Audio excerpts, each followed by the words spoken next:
The flood. October 2019. That's when it happened. Hurricane Elena. You probably remember hearing about it on the news for maybe a day or two before they moved on to the next disaster. But they didn't tell you everything. They couldn't have known. I was working as a structural engineer for the county at the time, and my job was to assess damage in the affected areas. Millbrook was one of the hardest hit, a small village about 40 miles inland, population maybe 300 people. Was 300 people.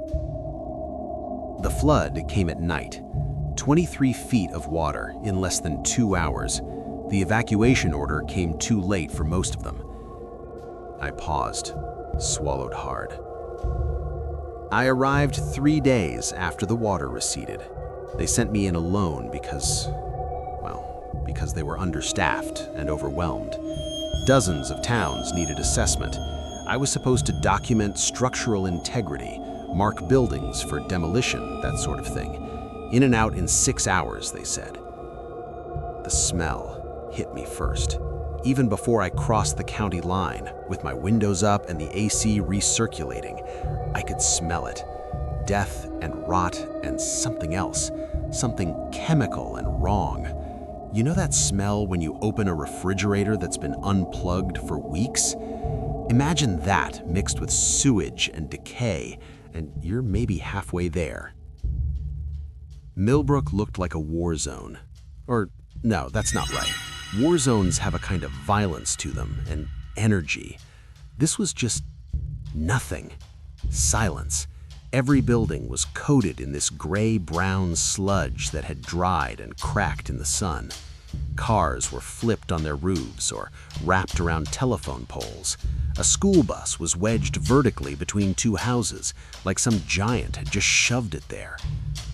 But the worst part, the absolute worst part, was how still everything was. No birds, no insects, no wind.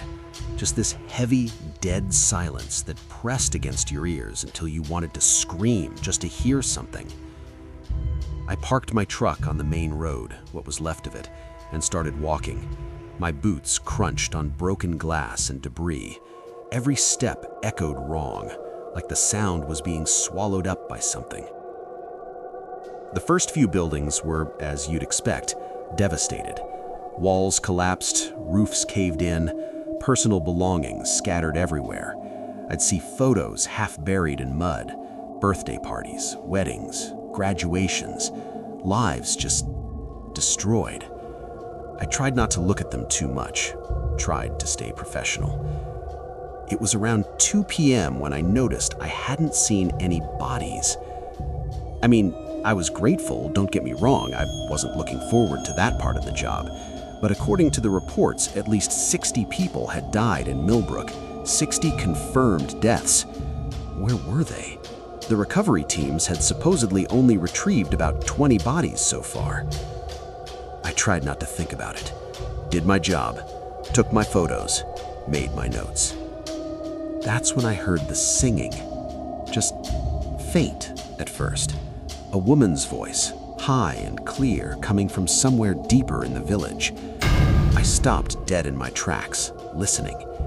It was a lullaby, I think. Or hymn? I couldn't quite make out the words, but the melody was beautiful in this eerie, skin-crawling kind of way. "Hello?" I called out.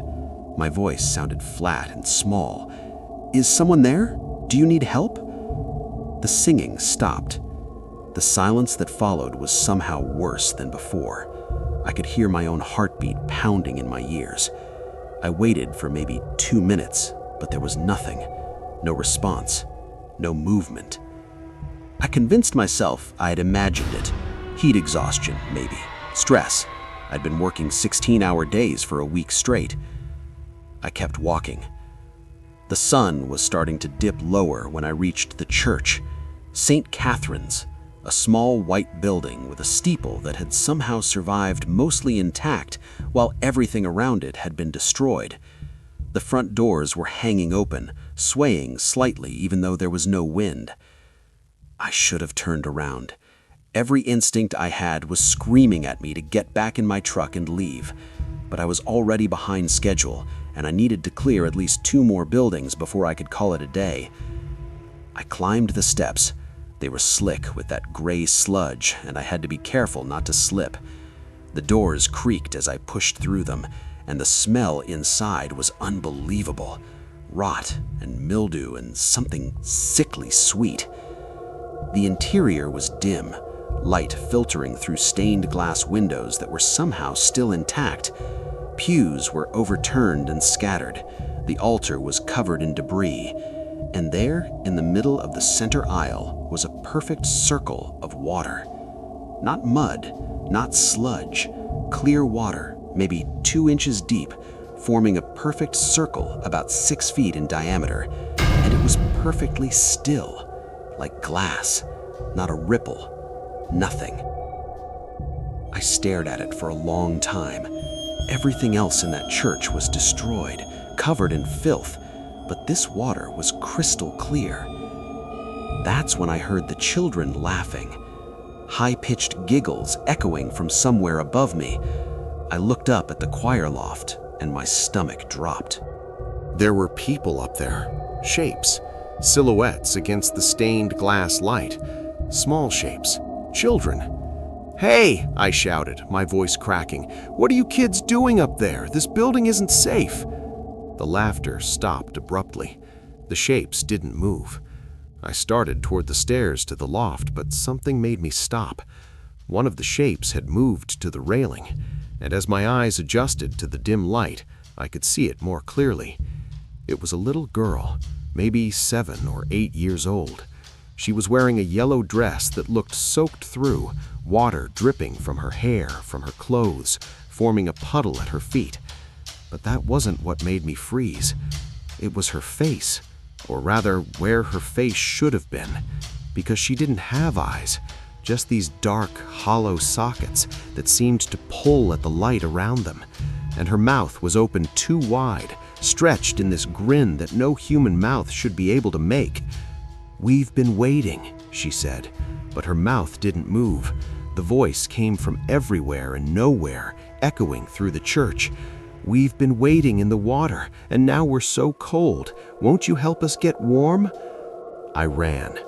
I'm not proud of it, but I ran, crashed through those church doors and down the steps, slipping on the sludge and nearly breaking my ankle. I could hear them behind me, not footsteps, but this horrible, wet, dragging sound, and more voices now, dozens of voices, all talking at once. "Help us, we're so cold, we can't find our way home. The water took us down so deep. It's so dark here. Why did you leave us? Why didn't you save us?" I made it to my truck and fumbled with my keys, hands shaking so badly I dropped them twice. The voices were getting closer, and when I finally risked a glance back, I saw them. The street behind me was full of people, dozens of them, all soaked through, water streaming off their bodies even though the flood was 3 days gone.